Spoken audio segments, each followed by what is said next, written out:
So the Pierre-Luc Dubois Patrick Laine trade has worked out very well for both teams. Dubois is out there scoring overtime goals for the Jets, because of course he is, and Patrick Laine is out there actually scoring goals for the Blue Jackets, and Jack Roslovic is doing a pretty good job doing his thing as well. But it's funny because we made a video about the Blue Jackets yesterday and Max Domi talking about how this guy isn't really doing all too well, but we have ourselves a new piece from The Athletic that goes over some comments that Jarmo Kekäläinen made and how the team is looking for a center.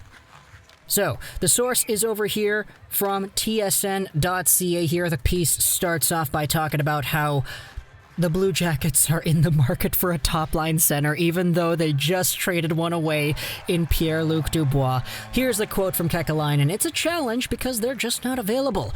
You usually have to draft and develop one. We did that well with our one player, Pierre-Luc Dubois, and now he's not here.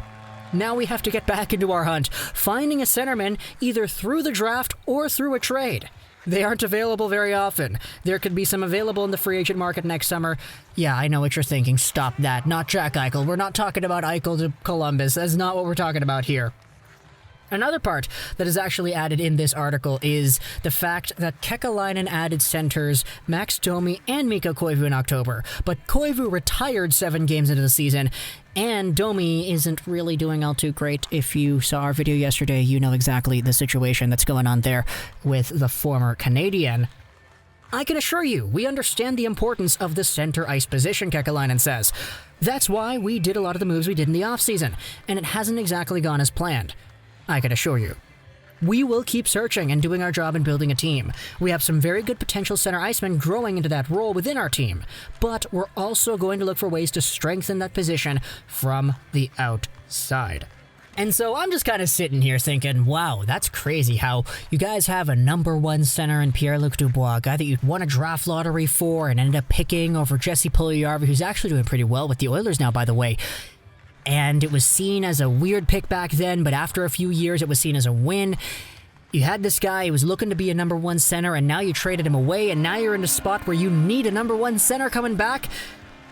Yikes, dude. My only thought process is now here, if you see a trade for a #1 center out there, you said it yourself, Jarmo Kekäläinen, it doesn't happen often. If you see a trade happen for one that's available, what do you give up? You're not going to trade away Patrick Laine. No, you're absolutely not going to trade away Patrick Laine, the guy you straight up acquired in that Pierre-Luc Dubois trade. You're trading away other pieces, but what exactly is that? Because if you take a look at it at a value point of view, the way Patrick Laine was translated from Pierre-Luc Dubois, you would essentially be in a position where you would want to add another good center on top of the value you already had tied up in Pierre-Luc Dubois or a Patrick Laine. So what is the piece that you trade for that? You're going to have to bite into the Cam Atkinsons and all the other good players you have on this team? I don't know, because you're not touching Patrick Laine, that's for sure. And furthermore, the fact that Max Domi is on this squad and he is not being used at center, he's being used as a 4th-line left wing, it's just kind of crazy how it's going on, isn't it? But that's my little piece here. Just made a short video about this because I thought it was interesting. We're at the end of the gameplay, so I hope you enjoyed this specific video. Comment down in the comments what you think about the idea of the Blue Jackets going after a #1 center again after just trading one away. Josh Rosen 99. And bye.